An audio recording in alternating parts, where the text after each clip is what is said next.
Every year, over 1 billion passengers step onto sleek, driverless trains that run with near-perfect precision, while the people who once operated them face trauma, identity crisis, and a vanishing career. AGi takeover is not a distant threat.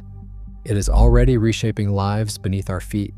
With driverless metros in 40 cities, 99.7% punctuality, and stories of drivers like Lena haunted by what automation does not see or solve. But if the technology works so well, why does the deeper cost remain hidden, and can any algorithm replace what is truly at stake? From Riyadh's shimmering new metro to the tunnels beneath Singapore, driverless trains now carry millions every day, quietly, efficiently, and almost invisibly. The numbers alone are staggering. More than 1,350 kilometers of fully automated metro tracks span the globe, linking over 40 cities in a global network that never sleeps. In the Middle East, Riyadh's network stretches 176 kilometers, connecting 85 stations and serves well over 1 million passengers daily. In Dubai, automated trains have moved 2.5 billion riders since 2009, boasting a punctuality rate of 99.7%. Singapore's system has grown to 202.4 kilometers, making it the world's largest driverless rapid transit network, with trains arriving every few minutes around the clock. European metros operate at a relentless pace, with some dispatching trains every 95 seconds during rush hour. Automation is not a futuristic promise, it is an everyday reality. The technology behind these systems is sophisticated but mostly invisible. Advanced signaling, real-time monitoring, and layers of digital safety protocols. For most riders, the absence of a driver is barely noticed, overshadowed by the speed and reliability that have become the new standard. The scale of this transformation is hard to overstate. In Paris, entire metro lines have been converted to full automation. The city's commitment to eliminate driver positions without a single layoff required a careful dance of redeployment and retraining, and the result is a network that runs with near-perfect timing. Across Asia, new cities join the map each year, building driverless lines as the default, not the exception. The industry behind this shift is booming, with the autonomous train market valued at over $12 billion in 2024 and projected to reach as much as $25 billion by 2034. For passengers, these trains offer a glimpse of what is possible when technology takes the wheel. Delays shrink, schedules tighten, and the rhythm of city life adapts to a system that rarely falters. In these underground worlds, automation is not just accepted, it is expected. Yet for all their success, these gleaming metros raise a new question. If driverless trains work so well here, why do so many railways above ground still rely on human hands? The answer lies beyond the tunnels, where the challenge of automation grows far more complex. Long before automation, the cab of a train was a place of pride and sometimes of quiet suffering. For many drivers, the job is more than a paycheck. It is a calling that shapes identity, a role passed through generations, and a source of stories only fellow drivers understand. Yet behind the steady hands and practiced calm lies a hidden weight that technology has not erased. In cities like London, Berlin, and Sydney, drivers face a reality few passengers ever imagine. Each year, hundreds of people step onto the tracks, turning routine journeys into scenes of tragedy. In the UK alone, drivers are involved in more than 200 suicide attempts annually. The aftermath is not just a delay or a line in a safety report. It is a memory that lingers, sometimes for years. Studies show that between 12 and 19% of train drivers develop symptoms of post-traumatic stress disorder after such incidents. For those who have faced multiple emergencies, the risk only grows. Flashbacks, insomnia, and anxiety become part of daily life, even after the train has stopped. Lena, a veteran driver on Germany's main line, remembers one morning when the emergency call came through. A passenger had collapsed in her carriage, and the nearest station was miles away. Protocol said to stop immediately, but Lena made a split-second decision. She radioed ahead, coordinated with dispatch, and diverted to a platform where medics could reach the train within minutes. The passenger survived. No algorithm could have weighed the risks and acted with the same urgency. For Lena, the relief was temporary. She still carries the memory of other days when nothing could be done. These moments are rarely discussed outside railway circles. Unions have pushed for mandatory counseling and paid leave after traumatic events, but the stigma remains.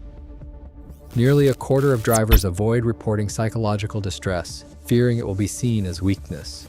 Some turn to peer support groups, others simply endure in silence. The toll is not only emotional. Many drivers who leave the profession after such incidents struggle to find meaning in new roles, reporting a loss of identity that can be as painful as the trauma itself. Automation promises relief from some dangers, but it also threatens to erase the sense of purpose that keeps many drivers going.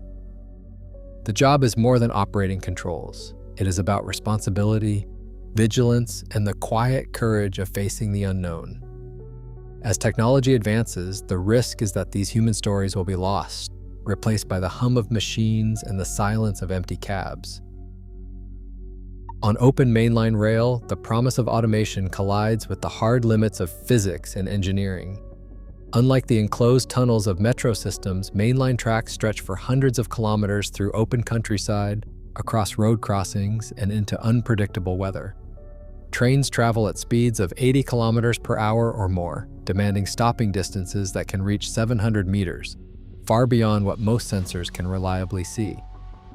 LiDAR, the backbone of many automated detection systems, offers a clear view up to 250 or sometimes 500 meters in perfect conditions. But rain, fog, or snow scatter its signals, blurring the picture just when precision matters most. Cameras, even the best thermal models, struggle with glare, dust, and darkness. Radar can see through bad weather, but it lacks the detail to distinguish a fallen branch from a person on the tracks. No single sensor can guarantee a clear path for the full braking distance required at mainline speeds. Sensors must work together for safety, not separately. The consequences are measured in real-world numbers. In 2018, level crossings caused 442 rail accidents across the European Union, often because neither sensors nor humans could react in time. Freight trains, with their massive weight, need even longer to stop, but their onboard sensors still fall short of the distances demanded by safety calculations. GPS, so reliable in open fields, fails inside tunnels or at complex junctions, leaving position measurements ambiguous just where accuracy is most critical. Every new layer of automation depends on infrastructure that can bridge these gaps. Until sensor fusion and wayside detection can reliably match the realities of OpenTrack, the leap from metro to mainline remains a technical challenge, not just a software upgrade. Infrastructure has to catch up before full automation is possible. European railways are now running autonomous trains on OpenTrack, not just enclosed metro tunnels. In Germany, test runs between Stuttgart and Horb put modified passenger trains under the control of onboard computers, using LiDAR and thermal cameras to scan the rails ahead. Regulations still require a qualified driver in the cab during these trials, with hands never far from the emergency brake. Each run is closely monitored, with teams ready to intervene if sensors miss a fallen branch or a trespasser. These experiments are cautious, but they mark a real advance. Trains are moving at mainline speeds, responding to real-world obstacles and collecting the data needed to refine the technology. China has unveiled a prototype high-speed train capable of running at 200 kilometers per hour without a driver. This milestone pushes the boundaries of what automation can achieve outside the metro environment, where variables multiply and the margin for error shrinks. The Chinese system relies on a dense network of sensors and redundant controls, reflecting the complexity of open rail automation. In Paris, the automation of Line 1 eliminated 219 driver positions, but no worker was laid off. The city froze hiring, retrained drivers as platform assistants or control room operators, and offered support for those nearing retirement. Miguel, once a driver, now guides passengers and manages emergencies from the platform. For him, the transition brought uncertainty, but also a sense of continuity. He remains part of the railway, just in a different role. This approach shows that with planning and negotiation, automation does not have to come at the cost of livelihoods. The technology is advancing, and so are the ways people adapt. On a Monday evening in Kuala Lumpur, two driverless trains collided head-on inside a tunnel, sending more than 200 passengers to local hospitals. The date was May 24, 2021. One train had stalled due to a power failure. A maintenance crew, working under pressure, manually moved it onto the main track, and meanwhile, a second train, still running in automated mode, approached at 40 kilometers per hour. The control center's override failed to update the system, and the automated train's sensors did not register the obstacle in time. Within seconds, the two trains crashed, injuring 213 people.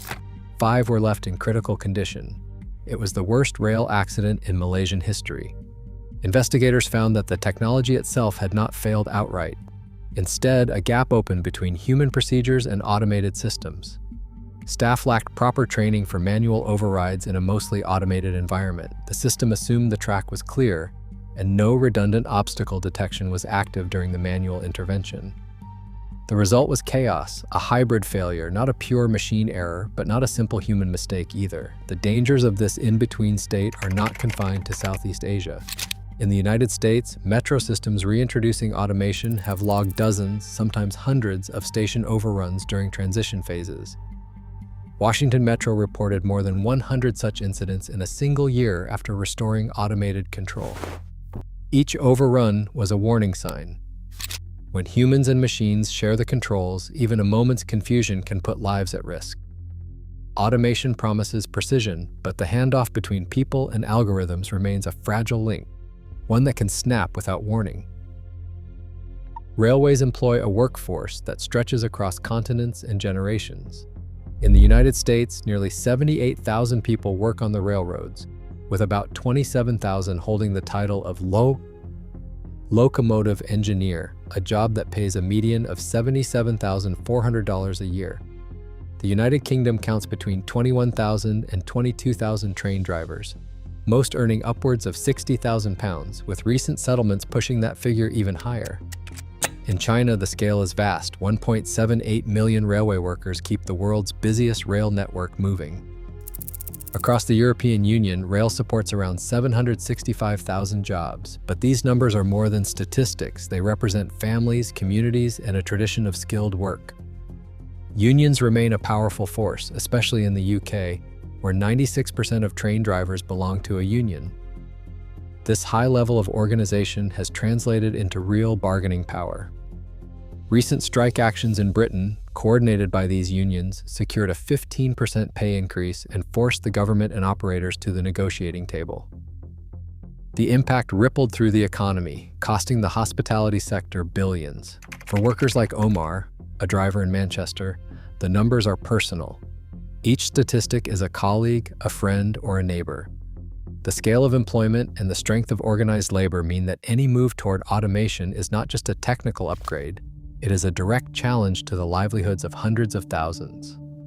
As rail companies and governments weigh the promise of efficiency against the reality of job loss, the human stakes could not be clearer. The autonomous train industry is growing at a pace that few could have predicted just a decade ago. In 2024, the global market for driverless trains is valued between $12 and $14 billion. Projections suggest that by 2034, this figure could reach as high as $25 billion, driven by new contracts, expanding metro systems, and the steady advance of automation technology. It is a period of rapid growth, yet the timeline for a complete takeover is not as immediate as headlines suggest. European experts estimate that mainline passenger trains with driver-assist automation could become common within 5 to 6 years, as ongoing trials transition from test tracks to daily service. Full driverless operation on open rail, without any human in the cab, is targeted for the early 2030s in the most advanced countries and later elsewhere. The industry's leaders are clear, artificial general intelligence, the kind that could match human judgment in emergencies, is not a requirement for metro automation. For mainline rail, however, true artificial general intelligence remains out of reach, and human oversight will remain necessary for years to come. This gives rail workers and policymakers a window, measured in years, not months, to shape how automation unfolds. In Paris, that window allowed for retraining and redeployment, letting workers like Miguel find new purpose without losing their connection to the railway. The future may be inevitable, but the way society manages the transition is still very much in human hands. Worldwide, the numbers are daunting.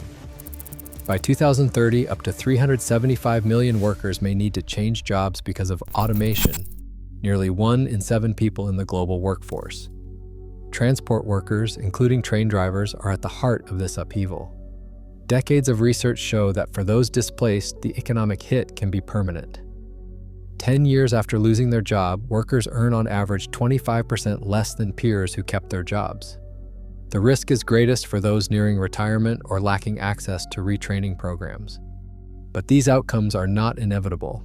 Cities like Paris and Singapore have shown that it is possible to automate without mass layoffs. Their approach offers a roadmap: freeze hiring during transitions, invest in retraining, create new roles in customer service and control centers, and secure union cooperation from the start.